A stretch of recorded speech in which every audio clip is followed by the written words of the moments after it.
Nida, Daf Samer Zain. On va commencer par Samer Vav Amoud Bet, à partir des 4 dernières lignes. Amar Rava, Isha lo ta'amod al gabek li heres vetitbol. Rava nous enseigne qu'une femme qui se trouve dans le mikvé, en train de se tremper, il ne faut pas qu'elle se tienne debout sur un keli heres. Qu'est-ce que c'est qu'un keli heres? C'est un tonneau d'argile. Faut pas. On va voir tout de suite la raison. Pourquoi est-ce que c'est interdit?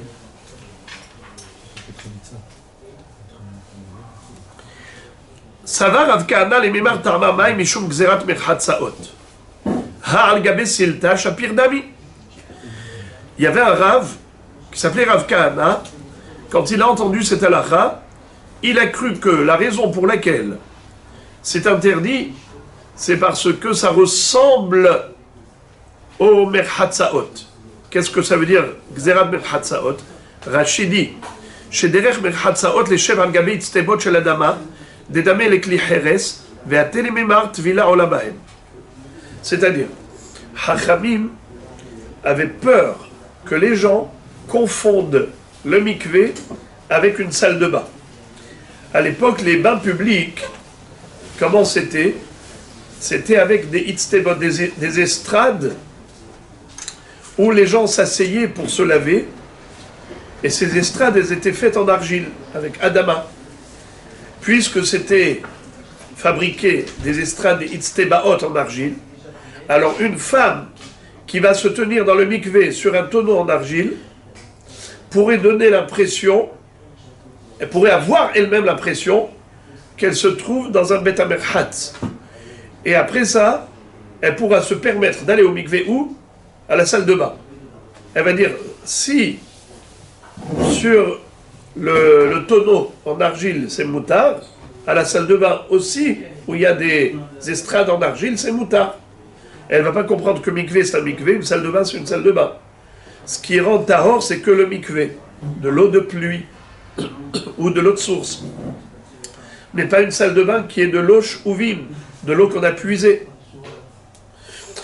Alors, la Gemara nous raconte que Rav Kahana avait cru au début que l'interdiction de se tenir debout sur un tonneau en argile, c'est que Mishum Gzerat Merchatzaot.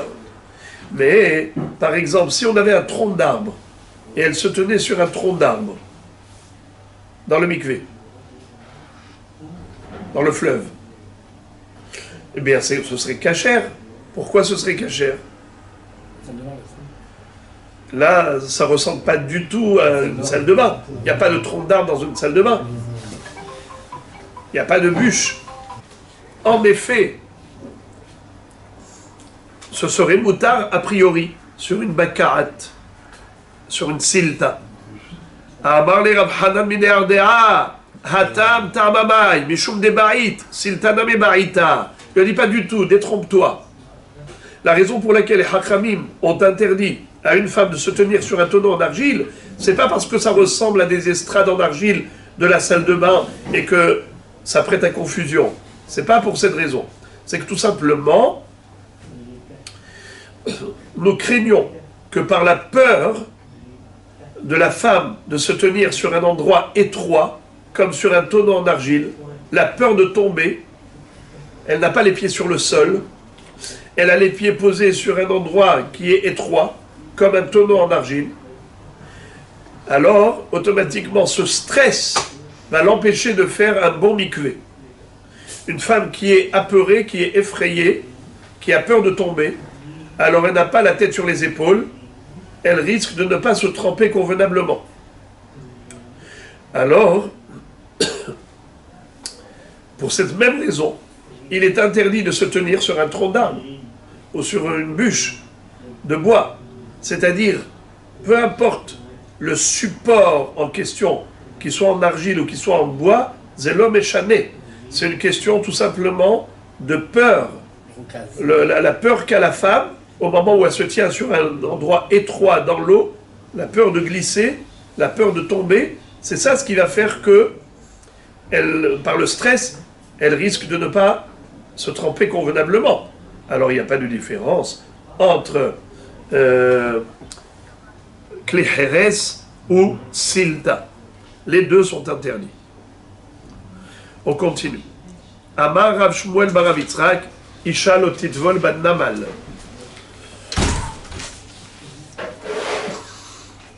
Afalgar de Ashta Leka, Emma beradione nafal. Qu'est-ce que ça veut dire? Une femme ne doit pas se tremper au bord de l'eau du port. Il y a le quai du port, là où les bateaux arrivent et jettent l'ancre. Faut pas se tremper dans ce lieu, parce que là-bas il y a de la glaise. Les bateaux, quand ils arrivent, ils remuent la terre et il y a beaucoup de glaise. Cette boue qui va s'accrocher à ses pieds, ça va être hatzitza. Elle va pas s'en rendre compte, et ensuite, en sortant, elle va dire mais je suis propre. Peut-être que en sortant, elle est propre, mais en réalité, c'est peut-être beradione nafal. C'est à cause du radione qu'elle est propre. C'est-à-dire que quand elle était dans l'eau et qu'elle s'est trempée entièrement, il y avait là-bas de la glaise qui s'est collée à ses pieds, entre les doigts des pieds, il y avait là-bas de la glaise qui a fait qu'il y avait une chatzitza, et donc elle ne s'est pas bien trempée. Mais en sortant, elle va dire, mais tout va bien, j'ai vu que j'étais propre en sortant. Oui, mais quand tu as sorti la tête de l'eau, à ce moment-là, peut-être que tu as frotté tes pieds, tu as fait un radionné. Radionné, c'est un frottement. Rachid dit que ce mot radionné, il ne sait pas ce que c'est. Il ne sait pas quelle est l'origine de ce mot. Il n'a pas de référence pour traduire le mot radionné. Et Rachid dit, il me semble, de la lecture de ce passage, que radionné, ça veut dire frottement des pieds, et qui a fait que la saleté est tombée.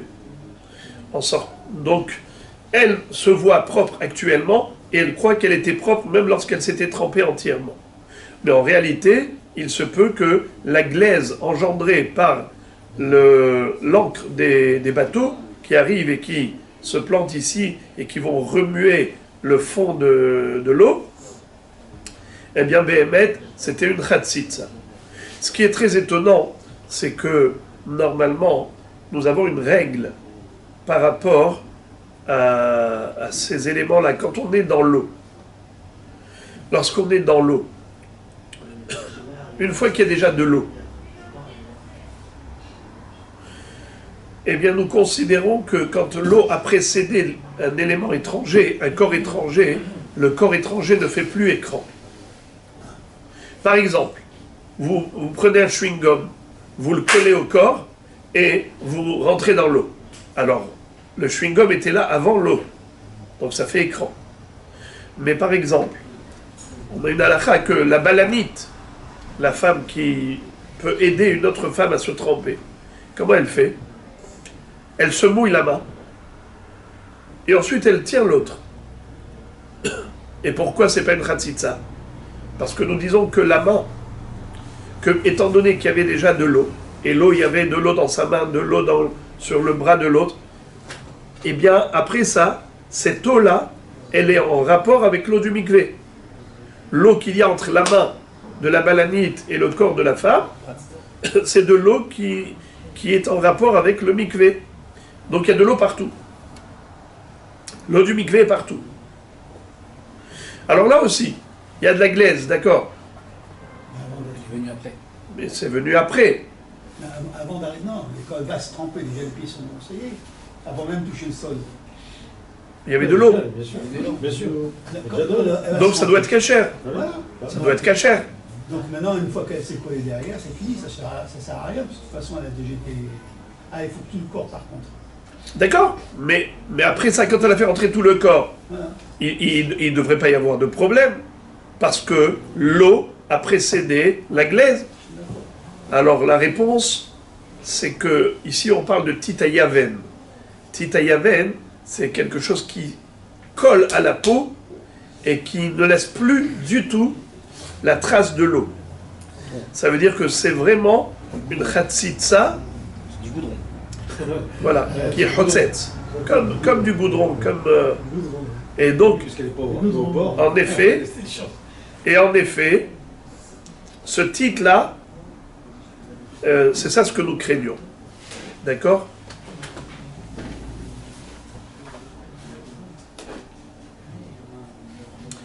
Ça, c'est une explication.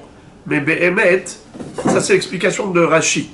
Mais Rabbeinu Hananel, il dit que le problème du namal, le problème du port, c'est pas un problème de glaise, c'est un problème de regard, du regard des gens qui passent par là.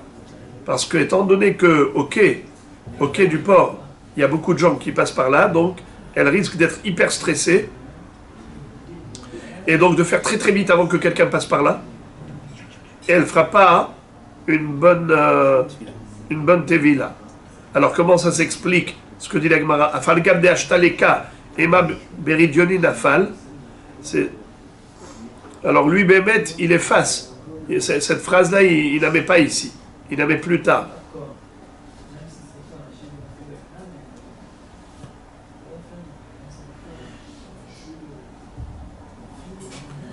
D'accord? Et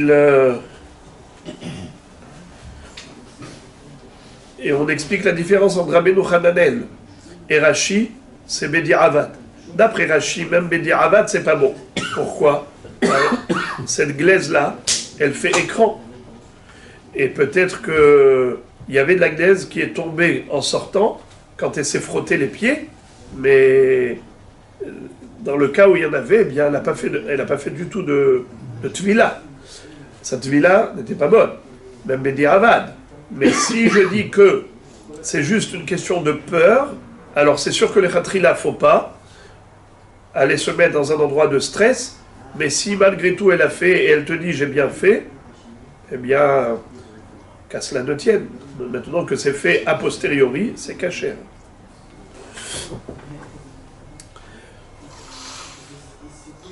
Avoua di Shmuel avad le binte mikvaot beyome Nissan, ou mapatse beyome Tishrei. Rashi explique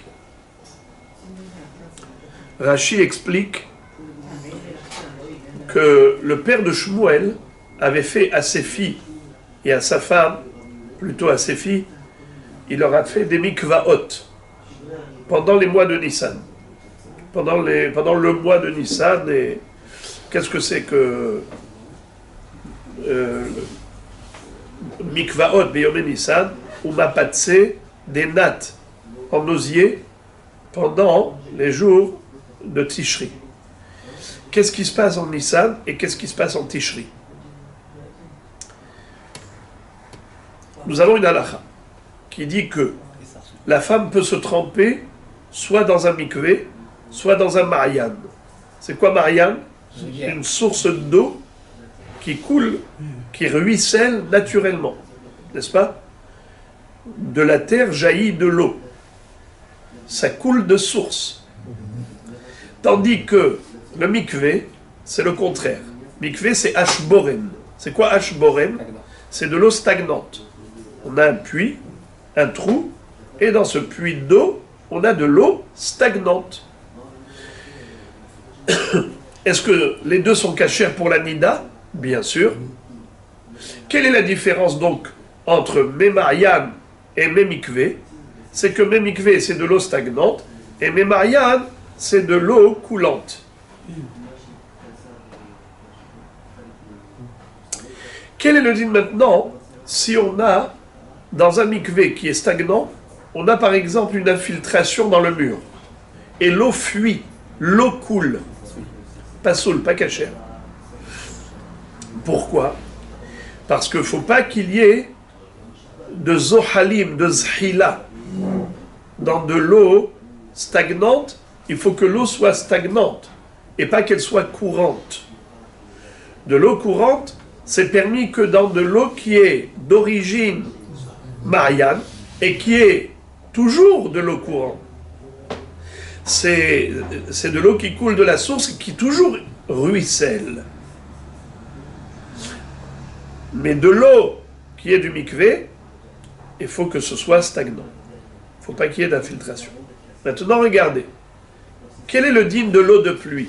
L'eau de pluie, c'est de l'eau de source ou est-ce que c'est de l'eau de pluie? Non, c'est pas de la source. C'est de l'eau. Maintenant, l'eau de pluie a rempli le bord. Ça a rempli un puits d'eau. Ce puits d'eau-là, maintenant, il est cachère. On peut se tremper dedans, bien sûr. S'il y a 40 CA, on peut. Alors maintenant, écoutez bien. Quel est le digne des fleuves? Un fleuve. Qu'est-ce qu'il a, le fleuve? Il est toujours dans un état de courant. Il y a le courant de l'eau du fleuve. L'eau du fleuve, il est constitué par l'eau de source. Le fleuve, il est constitué par l'eau de source ou par l'eau de pluie? Au printemps, c'est l'eau de la pluie. Parce que l'eau de la source, ça vient des montagnes. Ça descend des montagnes, c'est les neiges qui fondent. Vous avez dit que c'est bon les deux. C'est la neige qui fond. Vous avez dit que c'est bon les deux. Donc, l'eau de source, ça vient d'où? On a dit que l'eau de source est cachère, même en ruisselant. On a dit que l'eau de pluie n'est pas cachère si ce n'est pas stagnant. Si c'est de l'eau de pluie qui fuit, qui coule, qui court, de l'eau courante de pluie, is not good, pas cachère. Alors je vous pose la question, un fleuve, c'est de l'eau de source ou c'est de l'eau de pluie? Évidemment, la conséquence de cette question, c'est que si je dis que c'est de l'eau de source, alors c'est cachère.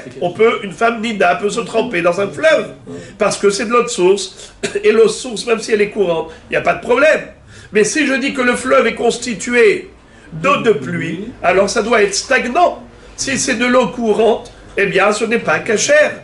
Alors je vous pose une question maintenant. Dites-moi, le fleuve, il est constitué d'eau de pluie ou d'eau de source?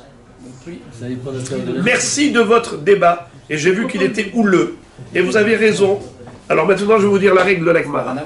Ça dépend si on est dans Yom Tishrei ou Yom Nissan.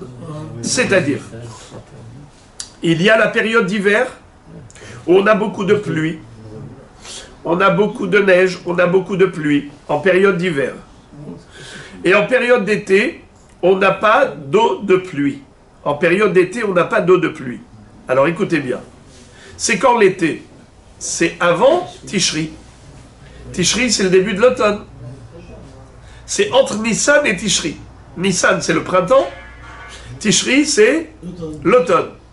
Entre Nissan et Tishri, qu'est-ce qu'on a? L'été. Entre Tishri et Nissan, qu'est-ce qu'on a? L'hiver.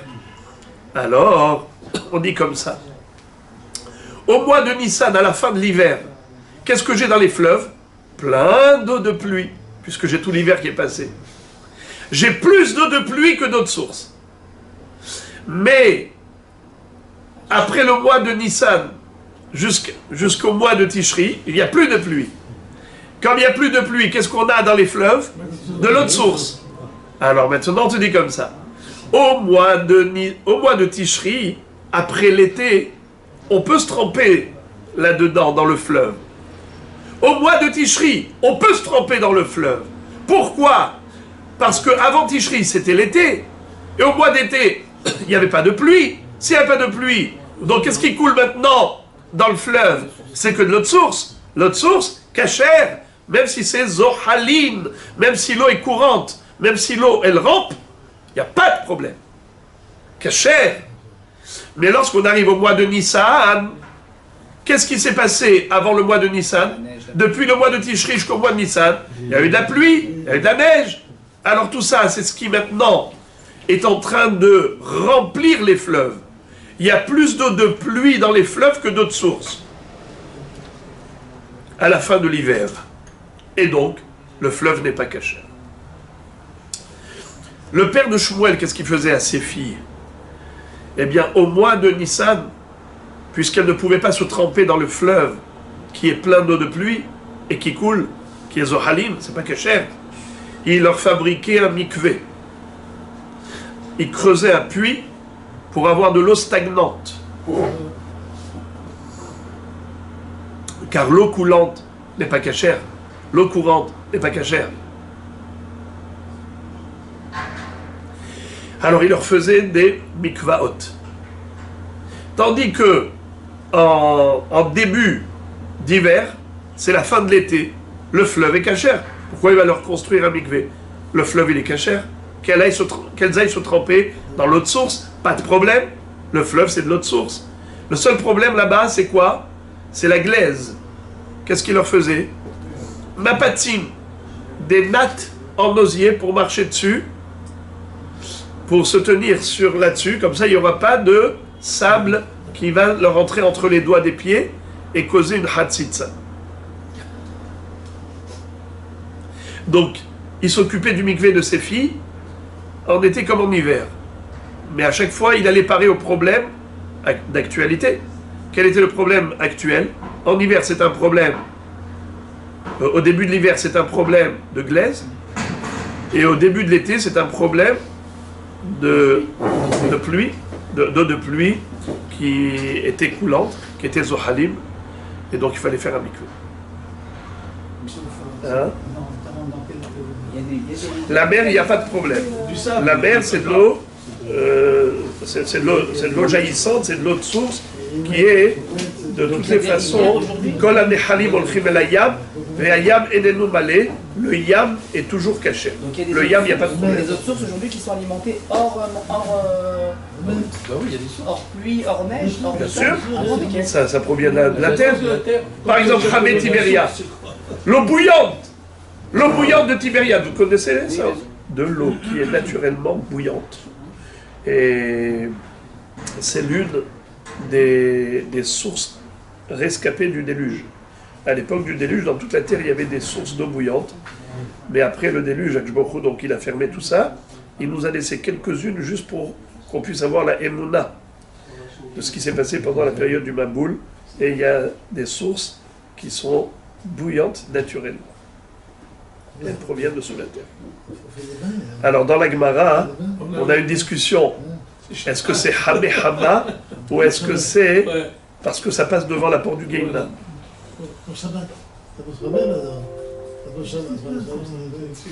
What? Il y a des avions qui décollent à quelle heure?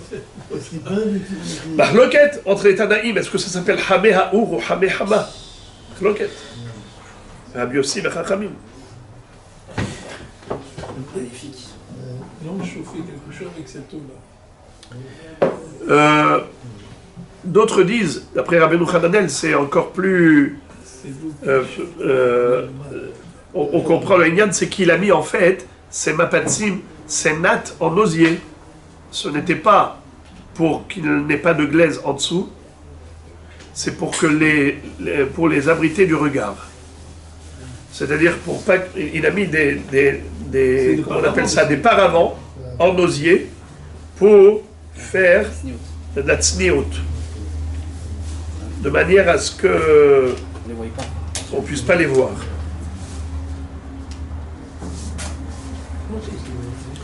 Ça veut dire que quand on va au fleuve, alors là-bas on peut être vu par les passants, mais lorsqu'on a un mikvé à la maison, il n'y a pas de problème.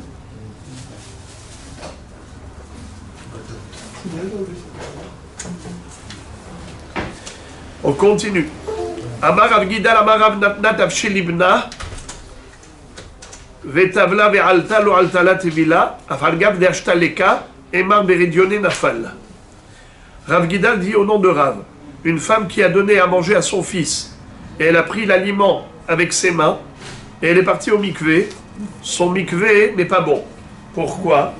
Puisqu'elle avait toutes sortes de résidus alimentaires collés à la peau.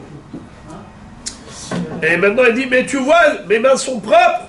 On lui dit, oui, tes mains sont propres. Boker Tov Yerushalayim, mais peut-être que tes mains se sont lavées après, avec le frottement, quand tu es sorti de l'eau. Tu avais déjà une partie du corps qui était à l'extérieur, tu t'es frotté et c'est tombé. Eh bien, il se peut qu'au moment où ton corps était entièrement immergé dedans, à ce moment-là, il y avait encore une hatzitza, il y avait encore l'écran. Et quand est-ce que c'est tombé? Béridionné. C'est quoi ridionné? Le frottement. Rashi a dit, je ne sais pas c'est quoi ce mot, mais ce qui en ressort de la Sugia, c'est que c'est certainement un frottement qui a fait que, en sortant de l'eau, c'est tombé. Donc la saleté qui est tombée en sortant de l'eau, c'est un problème, parce qu'au moment où elle était dans l'eau, elle avait encore cette hatzitza. Toujours à propos de la hatzitza. Amarami barhama hanerivde de kusilta. Atlata yomelo haitse mikan vailach haitse. Qu'est-ce que ça veut dire? Rami Barhama nous dit que quelqu'un qui a fait une saignée, ce qu'on appelle une prise de sang, ou une saignée, et à ce moment-là, elle a eu une croûte de sang au niveau de la peau. Quand elle a fait cette saignée, il y avait une croûte de sang. Est-ce que la croûte de sang fait écran ou ne fait pas écran? Est-ce que ça cause une séparation entre l'eau et le corps ou pas? Alors cette femme, elle est théora ou pas? Il y a une mahlouk qui est ici entre les Rishonim, à savoir quelle est la raison de l'histoire de cette croûte. D'après Rashi, pendant les 3 premiers jours, la croûte fait partie du corps. Et si ça fait partie du corps, elle se trempe. C'est pas grave qu'il y ait une croûte de sang. Pourquoi? Parce que c'est comme son corps. Cette croûte de sang, c'est comme son corps. Comme ça dit Rashi, Tlatayome, Gildan Rach, ou Mehubar, avec Gouf Abassar, Velo Haïtse. Puisque c'est encore tendre, c'est considéré comme le gouffre lui-même. Et donc, ce n'est pas Hotzetz. Mais le Ramban et le Rashba disent que pendant les 3 premiers jours, comme c'est encore mou, alors ça ne fait pas écran pour l'eau.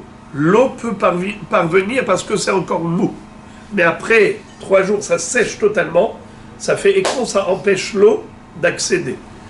Mais le premier pirouche, celui de Rashi, paraît plus digeste, dans le sens où, au début, ça fait partie des vaisseaux sanguins, c'est rattaché aux vaisseaux sanguins, et ça fait partie du corps, donc c'est pas une hatzitza.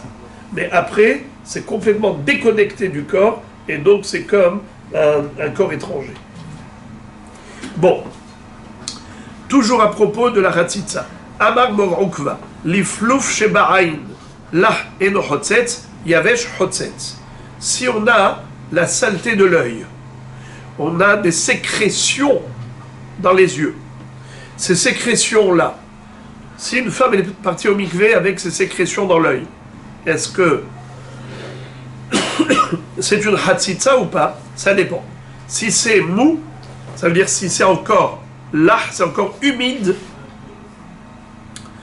alors ces sécrétions humides ne font pas écran.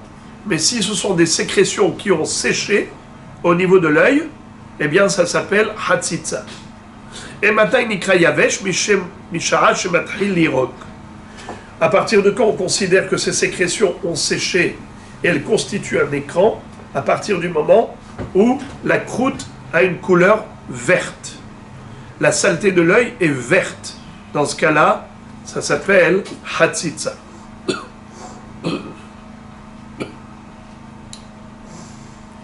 Amar Shmuel, kahol shebetoch ha'ayn eno hotzetz, she'al gabe ha'ayn hotzetz.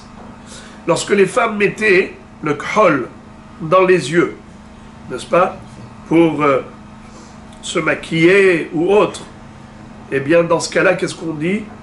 Ça dépend. Parfois c'est considéré comme un écran, parfois ça ne l'est pas. Si c'est à l'intérieur de l'œil, c'est pas hotzetz. Si c'est à l'extérieur de l'œil, c'est hotzetz. Pourquoi? Certains disent que à l'intérieur de l'œil, il y a toujours des larmes. Et les larmes vont humidifier ce khol. Donc c'est pas hatzitza. On a déjà dit que quelque chose de mou. Ici, il donne un deuxième pirouche au nom du Meiri qui dit que dans l'œil, elle n'est pas makpida, tandis qu'à l'extérieur de l'œil, elle est makpida. C'est pour ça qu'elle est hotzetzet. Encore, imayu ainea pour hot, afilo al gabe aïn no hotzetz. Qu'est-ce que ça veut dire? Si elle avait l'habitude d'ouvrir et de fermer les yeux, eh bien dans ce cas-là, il n'y a pas de problème parce que ça va tomber. Ça va tomber. Il doit se tromper avec les yeux ouverts alors? Alors 2 secondes, on va y arriver. Regardez s'il vous plaît Rashi. Porhot. Rashi donne deux pirouchim. C'est quoi porhot? Potahat verotsemet tadir ben kar ou ben kar en ochotset. Lefi shepri hata ma'avirato ve'en no'av al gav ha'in ve'en bo mamash. Qu'est-ce que ça veut dire? Rashi dit que le bleu autour des yeux, si elle avait l'habitude d'ouvrir et de fermer les yeux, alors il dit dans ce mascara il y a deux couches. Il y a une couche qui est épaisse, qui fait écran, et il y en a une qui est collée à la peau, qui est juste une couleur, mais il n'y a pas d'écran. C'est juste de la couleur. C'est comme si vous allez prendre le henné là, qui fait des couleurs, la couleur marron. Hata les Kala qui font le henné. C'est juste la couleur. C'est pas vraiment un écran. Il ne faut pas un écran. Il n'y a pas d'épaisseur. Donc il n'y a pas d'écran. Rachid dit la même chose. Il reste le tseva kahol, mais il n'y a pas d'épaisseur, il n'y a pas de problème. L'épaisseur, elle est tombée par l'ouverture et fermeture des paupières, qui font tomber cette épaisseur, la matière. Deuxième pirouche, il nous dit que c'est du fait qu'elle ouvre et qu'elle ferme toujours les yeux. Ici, il dit porhot dans le sens de dmahot. Domhot, shadim'a belahlahat akhol ve'nochotzetz. Si c'est une femme qui est toujours larmoyante, il y a des gens qui sont larmoyants. Alors même si la croûte elle est à l'extérieur, c'est pas grave. Les larmes humidifient cette croûte-là, cette épaisseur, cette matière de khol, et donc il n'y a pas de problème par rapport au mikvé, puisque c'est mou, l'eau parvient. Amar Rabbi Yochanan, patha enea beyoter ou atzma eneha lo altala tevila. Patha eneha beyoter ou atzma eneha beyoter. Est-ce qu'une femme dans le mikvé doit ouvrir ses yeux ou fermer ses yeux? Rabbi Yochanan dit, si elle les a trop fermés, les yeux, ou bien elle les a trop ouverts, ses yeux, le mikvé n'est pas caché. Il faut que ce soit au milieu intermédiaire, ni fermé fermement, ni ouvert sérieusement. Il ne faut pas que ce soit ouvert fortement, et ni fermé fortement. Regardez Rashi, il nous explique.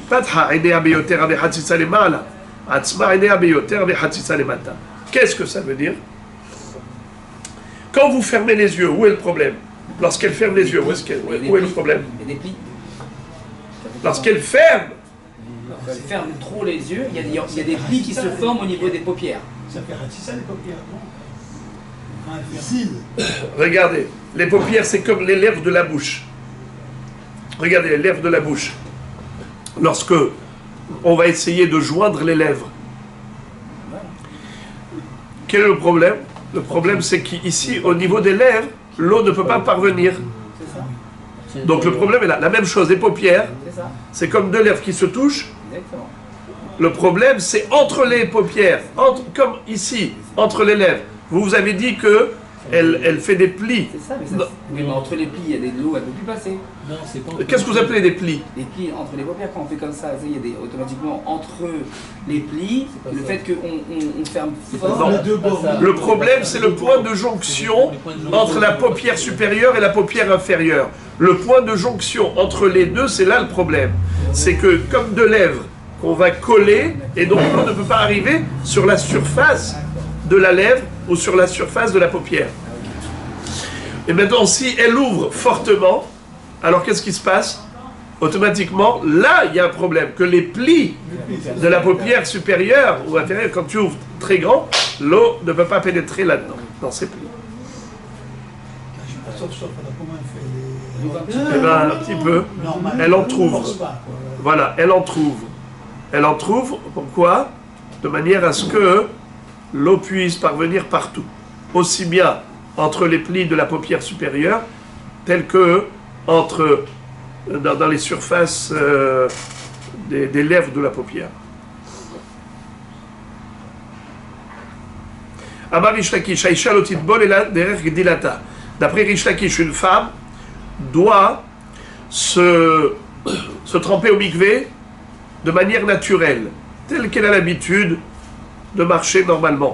Keditnan ha'ish nir'e ke'oder ou kemosek zetim והאישה נראית כהורגת וכמניקה את בנה. Qu'est-ce que ça veut dire? Lorsque le Kohen allait voir le lépreux ou la lépreuse, alors il y avait des endroits où il y avait la tache de lèpre et le Kohen n'était pas obligé d'examiner les taches de lèpre qui se trouvaient dans les endroits cachés du corps. Par exemple, sous les aisselles. Imaginons que le bonhomme, il a une tache de lèpre sous les aisselles. Mais où sous les aisselles? Mamache au fond, au fond. Et quand il fait ça, tu ne vois pas. Pour pouvoir voir, il faut lui dire de lever. Vas-y, lève ta main. C'est là qu'on va voir la tache de lèpre. Est-ce que le Kohen doit lui dire, allez, lève tes mains que je regarde? Non. L'homme doit marcher normalement, comme s'il était Mosek Zetim, comme s'il était Oder Bakarka. Un homme qui est en train de creuser dans le sol, ou un homme qui est en train de cueillir des olives. Et la femme, aussi, quand elle est examinée, elle n'a pas besoin de tout découvrir, tous les plis et replis. Ça suffit qu'elle ait une position comme une femme qui est oreguette, c'est-à-dire qui est en train de tricoter, ou bien kemenika et bena, comme une femme qui est en train d'allaiter son bébé. Dans le Tosfot, il y a des choses très très très intéressantes à propos de tout cela. Il y a ici des Tosfot extrêmement intéressants par rapport aux détails de la position de la femme dans le mikvé, comment elle doit se tenir.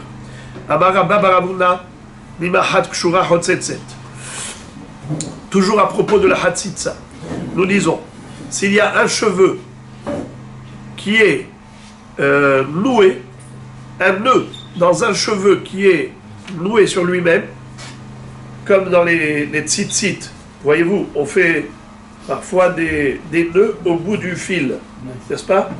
Alors ce nœud-là, il tient fort, c'est un nœud qui est très fort. Alors des cheveux qui sont noués un à un, chaque cheveu il a un nœud, eh bien l'eau ne peut pas accéder là-bas. Puisque l'eau ne peut pas accéder là-bas, c'est hatzitza. Ce qu'on appelle nima ahat keshura hotzetzet. Un cheveu lié, qui est noué, eh bien c'est hatzitza. Shalosh enam hotzetzot. 3 cheveux ensemble noués, c'est pas hatzitza. Pourquoi? Étant donné qu'on a 3 cheveux en même temps, en un bloc, quand tu vas faire un nœud, le nœud, il ne peut pas être fort. Pourquoi le nœud, il ne peut pas être fort? Parce que 3 cheveux, ça fait un jeu. Comme il y a un jeu, alors l'eau peut accéder, c'est pas hatzitza. Shtaim eniodea. Mais s'il y a eu 2 cheveux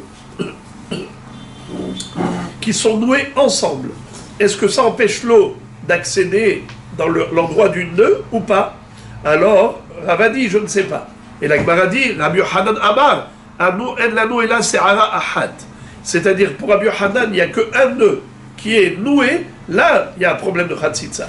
Mais 2 se'arot, il n'y a aucun problème de hatzitza parce que l'eau peut accéder, étant donné que le nœud ne peut pas être serré très fort. Comme on ne peut pas serrer le nœud très fort quand tu as 2 cheveux qui sont ensemble noués, c'est pour cela qu'il n'y a pas de problème de hatzitza. Amar Rabbi Yitzchak, Dvar Torah, Rubo ha-makpid alav chotzetz, Rubo veno makpid alav veno chotzetz, vegazru hachamim al Rubo sheno makpid mishum Rubo ha-makpid, vegazru al mi'uto ha-makpid mishum Rubo ha-makpid. Qu'est-ce que ça veut dire? Nous avons 4 situations, 4 cas de figure. Rubo makpid, Rubo veno makpid, mi'uto ha-makpid et mi'uto veno makpid. C'est-à-dire, à propos de la hatzitza, il y a, je vais d'abord vous parler du corps et après je vais revenir au sujet, parce que le sujet ici, c'est les se'arot. D'après Rashi, on parle ici des se'arot. Dvar Torah, halacha le Moshe misinai damar mor she'orim hatzitzin ou mechitzin, halacha le Moshe misinai, rubo, rov se'aro, kashur ahat ahat. C'est-à-dire, dans la chevelure, on a combien de cheveux? Vous avez compté quoi? Alors, regardez bien. Nous avons, par exemple, la moitié de la tête. D'accord? La moitié de la tête, c'est la moitié de la chevelure. Un peu plus que la moitié de la tête, c'est le rove. Le rove des cheveux. Imaginons que le rove des cheveux, chaque cheveu, séparément, il était noué. Il y avait un lien, il y avait un nœud. On a déjà dit que un cheveu, quand il est refermé sur lui-même, le nœud est serré fortement. Donc, chotzetz. Mais est-ce qu'un seul cheveu, c'est chotzetz minatora? Halakha le Moshe Misinaï, c'est que le rove des cheveux, roubo, shel se'ar kashur achat achat. Ce n'est que si la majorité des cheveux qui étaient noués, c'est là qu'il y a hatzitza, et que dans la mesure où il est makpid. C'est quoi makpid? Que l'homme, ça le gêne. L'homme, ça le gêne. D'avoir des nœuds dans les cheveux. Mais quelqu'un qui s'en fiche, il dit, moi je n'en ai rien à faire. Une femme qui dit, je n'en ai rien à faire. Des nœuds dans les cheveux, je n'en ai rien à faire. Ça s'appelle roubo veno makpid. La majorité des cheveux sont noués, mais ça ne le dérange pas. Ça ne la dérange pas. Ou l'inverse. Une minorité des cheveux sont noués. Pas la majorité, une minorité.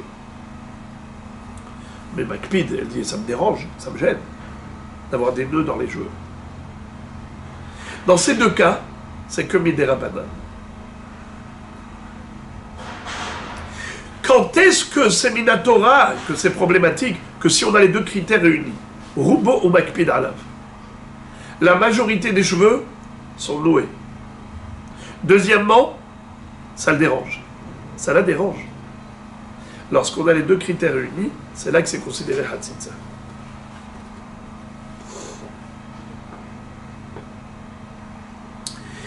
Mais si il manque l'un des deux critères, soit parce que c'est pas roubo, c'est que miroto, soit même si c'est roubo, mais c'est pas makpid, elle n'est pas makpida, eh bien, il n'y a pas de hatzitza minatora. C'est hatzitza que midera banan. Pourquoi est-ce que ils ont été gozrim et hachamim? Ils ont dit roubo sheno makpid, gzera mishum, roubo sheno makpid, gzera mishum roubo makpid. Gazrou al roubo sheno makpid, mishum roubo makpid. Les gazrou al mi'uto makpid, mishum roubo makpid. Ça veut dire que quand il manque un seul des deux critères. Pourquoi ils ont fait une xéra? Ils ont dit de peur qu'il y ait les deux critères. La marge de sécurité, elle est toujours d'un cran. Alors la Gemara pose la question, elle dit, et pourquoi est-ce qu'on n'a pas fait une xéra supplémentaire?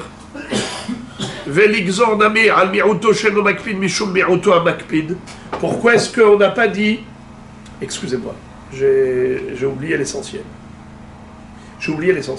Et mi'uto sheno makpid. C'est-à-dire, s'il n'y a qu'une minorité des cheveux qui ont été noués, et en plus, il n'est pas makpid. Une minorité des cheveux, en plus, il n'est pas makpid. Qu'est-ce qu'on a dit? Il n'y a aucun iso, ni minatora, ni midera banan. C'est pas hatzitza. Pourquoi est-ce que hachamim n'ont pas fait de xéra? Pourquoi hachamim n'ont pas fait de xéra? En disant, mi'uto, she'eno makpid, ça doit être hatzitza, xéra mishum, mi'uto ha-makpid. Réponse, Higoufa Gzera, Vernan Mikoum Vinixor Gzera l'Gzera. La Gemara dit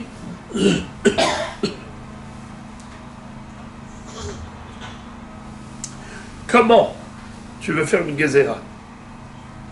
Tu fais une Gzera, tu veux faire une Gzera l'Gzera, c'est-à-dire, Hachamim toujours ils mettent une barrière de sécurité autour de la Torah. Ils mettent une barrière, pas deux barrières. Déjà, mi'uto ha-makpid, c'est gzera derabanan. Roubo sheno makpid, c'est gzera derabanan. Qu'est-ce que tu veux faire maintenant? Tu demandes que hachamim interdise aussi mi'uto sheno makpid. Mais ça, c'est déjà un deuxième cran. Ça, c'est déjà une barrière de plus, donc ce serait une barrière sur une barrière. Il n'y a pas de barrière sur barrière. On met une barrière autour de la Torah, mais pas une barrière autour des barrières de Chachamim. Gozrim Gzera Ahad, pas Gzera l'Gzera. Pour prendre juste les quatre, la barrière, c'est quoi alors? Alors, le cas qui a sur Minatora, c'est Hatzitza Minatora, quand c'est Rubo ou Makpid. Rubo, Makpid. Mais ce qui est Midé Rabanan, c'est deux cas. Ou bien Rubo chez Eno Makpid, ou bien Miroto chez Makpid. Il n'y a pas un quatrième cas? Le quatrième cas, c'est celui qui est permis totalement, que même Chachamim n'ont pas interdit. C'est Miroto chez Eno Makpid. Alors, la halakha est que cette halakha n'est pas que pour les Seharot. Il y a un très grand débat entre les Rishonim à ce propos.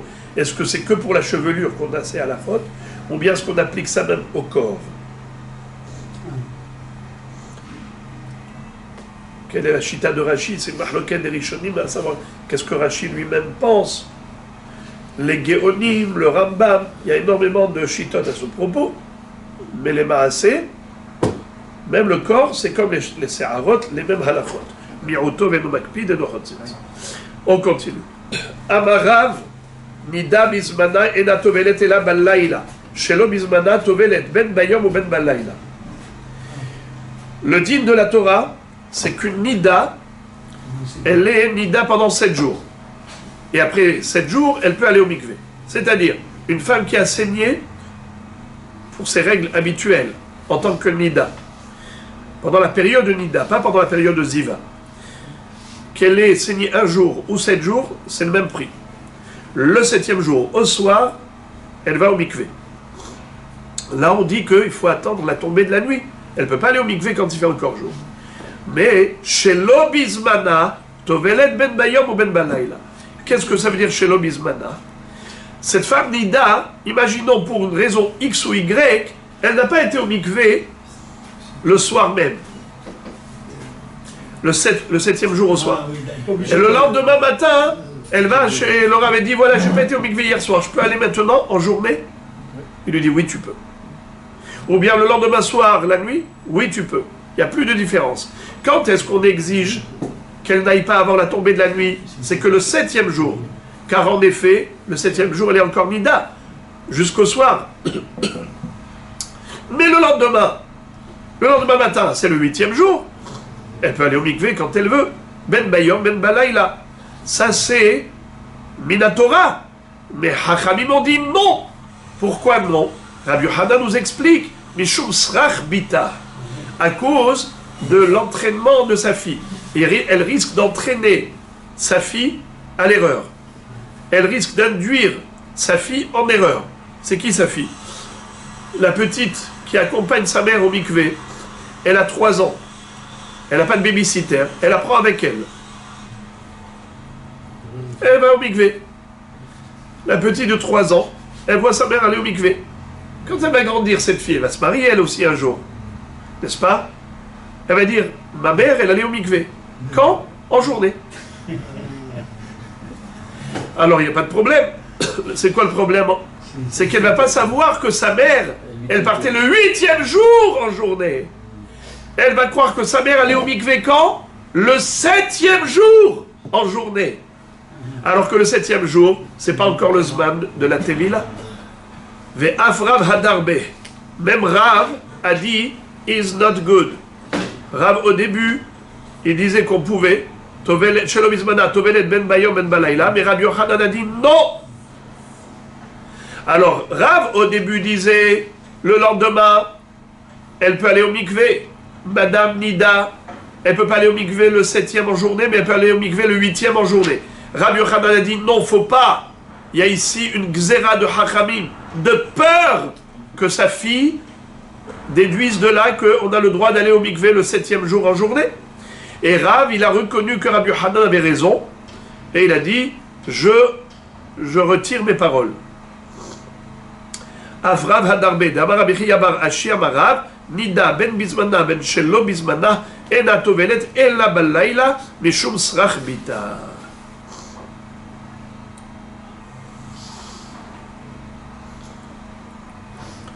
malgré cette interdiction rabbinique d'aller au mikvé en journée, nous voyons que dans des cas exceptionnels, les rabbinim ont autorisé. Atkin Rav Idi ben Arash, les midbal beyomad et tmania, les shum arievata. Là-bas, il y avait des lions qui circulaient proche du mikvé. Alors, ils ont dit, la femme peut aller au mikvé en journée, le 8e jour, à cause des arievata, à cause des arayot qui se baladaient là-bas la nuit. La nuit, il y avait des lions qui circulaient proche de l'endroit où elles allaient se tremper dans le fleuve ou autre. Eh bien, ils allaient en journée. En journée, il n'y a pas de lions qui circulent. Rav Habar Yaakov, Itkin be Paponia Mishum Ganave. Dans la ville de Paponia, il y avait beaucoup de voleurs, et donc les femmes avaient très peur des voleurs, donc elles ne pouvaient pas y aller la nuit. Il leur a dit allez-y le lendemain en journée, dans la ville de Paponia. Et Rav Yehuda, dans la ville de Pumbadita, Mishum Tsina, il a dit la nuit il faisait froid, elles vont attraper froid dans le fleuve ou dans le mikvé. Vous avez au mikvé quand ils sortent, et alors pour pas qu'elles attrapent froid, il a dit venez en journée. Le Rava b'Mahosa mishum ibulae. Rava il a dit que dans sa ville Mahosa, il a institué que les femmes aillent au mikvé le lendemain en journée parce qu'il y avait les aboulae. C'est qui les aboulae? C'était les goyim qui étaient les gardiens, les vigiles pirates. C'était des goyim qui étaient dangereux pour les femmes. Ça veut dire qu'ils surveillent la ville pour pas qu'il y ait d'agresseurs de l'extérieur, qu'il n'y ait pas de soldats ennemis qui arrivent pour attaquer la ville, mais des femmes qui allaient au mikvé qui revenaient pouvaient être attrapées par ces aboulae. Alors elles avaient peur des aboulae. C'est pour ça qu'ils ont dit non, non, pas la nuit, en journée. Allez-y au mikvé en journée. Amar les Rav Papa les Rava, ou les Abaye, Mirde Haïdana Kuleu Safek Zavot Shavinu Rabbanan Lidbilenu Beimama Lishve'a. Question. C'est-à-dire, il y avait la période de Nida, la période de Zava. Ça, c'était à l'époque de la Mishnah, à l'époque où on faisait comme c'était écrit dans la Torah. Mais à un moment donné, il y a eu ce qu'a dit Rabbi Zera, Benot Israël Kiblu ala Atzman Yot Yoshvim, Shiv'a Nekim Afilu Enan Ro'ot Tipadam et la Kehardal.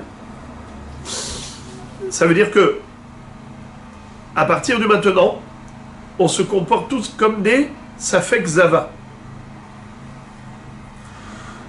Ça veut dire qu'on fait Shiv'a Nekim. Shiv'a Nekim, on est bien plus après le 7e jour de Nida. Une Zava, dans l'absolu, elle peut aller en journée. Une Nida, elle ne peut pas aller en journée. Mais aujourd'hui, il n'y a pas de Nida, puisqu'elles font toutes comme Zava. Ça veut dire qu'elles ont toutes Shiv'a Nekim. Donc on a dépassé le 7e jour. Alors il lui a posé la question, Rav Papa, Rava Abaye leur a dit, pourquoi est-ce que aujourd'hui on ne permettrait pas à la femme d'aller le 7e jour au mikvé, puisque aujourd'hui le 7e jour, c'est pas 7e jour de Nida, c'est 7e jour de Safek Zava. On revient à la question de Srabita, Hein? on revient avec la réponse de Srabita, non? Ici, on ne nous a pas donné cette explication, parce que 7 jours après, puisque tout le monde, il n'y a plus de problème de Srarbita. Vous avez compris pourquoi il n'y a pas de problème de Srarbita? Parce qu'on est déjà après 7 jours de Shiv'a Nekim. Il n'y a aucun risque. Qu'est-ce qu'elle va croire? Elle va aller en journée le 7e jour. Et alors, on est dans la fin de Shiv'a Nekim. Réponse. Mishum de Rabbi Shimon de Tanya. Vesafrala Shiv'at Yamim ve'achar tithar. Ahar lechulan. Shelo te'eh tum'a mafseket benehem. Rabbi Shimon omer ve'achar tithar. Ahar ma'aseh tithar.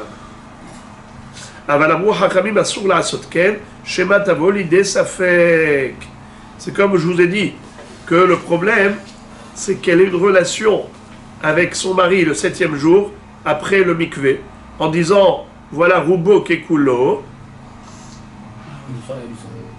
Miktsatayom Kekulo. Vous savez pourquoi Miktsatayom Kekulo? Miktsat Hayom Kekulo, parce que c'est Rov Hayom. La nuit plus le début de la journée, ça fait le Rov d'une journée. Le Rov d'une journée, c'est Miktsat Hayom. Parce que quand tu as le Laïla plus Miktsat Hayom, ça fait Rov Hayom. Le problème, c'est que si elle a une relation avec son mari après le mikvé, et qu'elle a rechuté juste après, ça remet en cause les 7 jours. Elle n'aura pas eu 7 jours propres. Donc rétroactivement, elle était nida avec son mari, il était zava. C'est pour ça qu'il ne faut pas prendre de risques. Il faut aller au mikvé le soir.